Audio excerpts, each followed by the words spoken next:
बरेच जण कांदा, लसूण, टोमॅटोची पेस्ट करून स्टोअर करून 2-3 दिवस वापरतात, पण शक्यतो कोणतीही पेस्ट फ्रेश वापरावी, कारण स्टोअर केलेला पदार्थ शरीरासाठी चांगला नसतो, त्यामुळे आपल्या शरीराला पूर्ण न्यूट्रिशन मिळत नाही।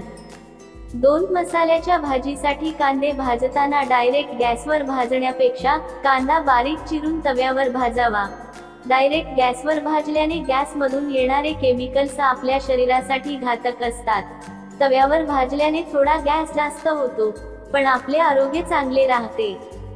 3 कोणत्याही पदार्थाला फोडणी देताना आपले डोळे आणि चेहरा थोडा लांब ठेवावा, कारण कधी कधी नकळतपणे डोळ्यांवर गरम तेल किंवा मिरचीच्या बिया उडू शकतात। 4 कोथिंबीर जर पावसाळ्याचे दिवस असतील तर साठवण्यापूर्वी धुवू नये। कोथिंबीर खराब होऊ शकते, पण जर उन्हाळ्याच्या दिवसात कोथिंबीर आणली तर बाजारातून आणल्यावर स्वच्छ धुवून मग कोथिंबीर साठवावी, कारण उन्हाळ्यात ओलावा कमी असतो, त्यामुळे कोथिंबीर सहसा खराब होत नाही। 5 आपल्या घरातील डस्टबिन नियमितपणे स्वच्छ करावी, तसेच आठवड्यातून 1 दिवस छान घासून धुवून उन्हामध्ये वाळवावा, त्यामुळे कुठलेही डास येणार नाहीत आणि आपले आरोग्य देखील चांगले राहते। 6 खिचडी बनवताना मसाल्यामध्ये डाळ तांदूळ परतून मग पाणी घालावे, असे केल्याने खिचडीला छान चव येते, तसेच खिचडी लवकर शिजते। 7 मेथीचे लाडू बनवण्यासाठी मेथीची पावडर करून 2-3 दिवस तुपात भिजत ठेवल्यास मेथीचे लाडू कडू होत नाहीत। 8 केळी जास्त दिवस टिकून राहावी म्हणून पेपरमध्ये गुंडाळून ठेवावी। 9 स्वयंपाक करताना तवा, पातेलं, कढई कोरडे करूनच गॅसवर ठेवावे, म्हणजे स्वयंपाक पटकन करता येतो। ओले भांडे ठेवल्यास भांड्यातील पाणी जाण्यासाठी अधिक गॅस वाया जातो। 10 चहाचा स्वाद अजून वाढवण्यासाठी चहामध्ये चहा बनवताना थोडीशी गवती चहा देखील वापरावी। 11 कोणताही पदार्थ बनवताना जेवढा पदार्थ बनवायचा असेल तेवढ्याच आकाराचे भांडे वापरावे। कमी भाजीसाठी छोटी कढई किंवा कमी खिचडी किंवा भात बनवण्यासाठी छोटा कुकर अशी भांडी वापरल्यास गॅसची बचत होते आणि अन्न देखील लवकर शिजते।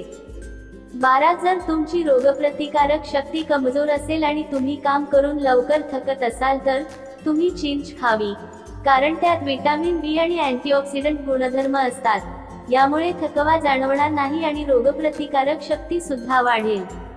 13 तुम्ही देखील घोरण्याच्या समस्येने त्रस्त असाल तर रात्री झोपण्यापूर्वी कोमट पाणी प्यावे, असे केल्याने श्वसन मार्ग साफ होतात। 14 द्राक्षाचा रस पिल्याने तुम्ही व्हायरस आणि बॅक्टेरिया पासून सुरक्षित राहू शकता।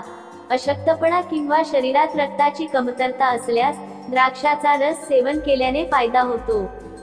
15 पाय किंवा अंग दुखत असेल तर कोमट पाण्याने अंघोळ केल्याने हाडांना आराम मिळतो आणि हात, पाय आणि अंग दुखणे थांबते। 16 जेवताना नेहमी भाकरी कमी आणि भाजी जास्त खावी। 17 मासे आणि अंडी एकत्र खाल्ल्यामुळे शरीरात उष्णता निर्माण होते आणि मासे खाल्ल्यानंतर दुधाचे सेवन करू नये। 18 कच्चे डाळिंब खाल्ल्यामुळे किडनी स्टोन तयार होतो।